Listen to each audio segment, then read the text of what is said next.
എന്തൊരു മഴയായത്. മഴ നല്ലോണം നനഞ്ഞു കേട്ടോ. ഇല്ല, മഴ നനഞ്ഞില്ല, ചെറുതായിട്ട് ഇച്ചിരി നനഞ്ഞതുണ്ട്. അത് കുഴപ്പമില്ല.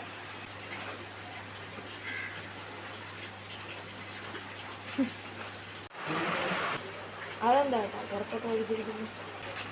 അതൊക്കെ പണ്ട് നല്ല മഴ പെയ്യുമ്പോൾ ഞാനും കൂട്ടുകാരൊക്കെ നല്ല മണൽ ബാറ്റ് കൂട്ടിക്കൊണ്ട് കളിക്കാം. പിന്നെ മഴയത്ത് കിടന്ന് കളി, അടി, ഇടി, അങ്ങനെ ക്രിക്കറ്റും കളിച്ച് വീട്ടിൽ കുളിക്കാതെ വീട്ടിൽ കയറ്റില്ല. ഞാൻ ഉമ്മയുടെ പെർമിഷനും ചോദിച്ച് മഴയത്ത് കിടന്ന് നല്ല കുളി, മഴയത്ത് കിടന്ന് കുളിച്ച് പിന്നെ വീട്ടില്ല. പിന്നെ പിറ്റേന്ന് രാവിലെ ഭയങ്കര പനിയായിരിക്കും. പനി എണ്ണിച്ച് നടക്കാൻ വയ്യെങ്കിലും അന്ന് വൈകിട്ട് പിന്നെ വീട്ടിൽ. അതൊക്കെ ഒരു കാലം.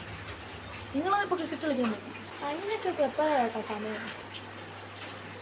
സത്യം, അതിപ്പോൾ ആർക്കാ സമയമുള്ളത്?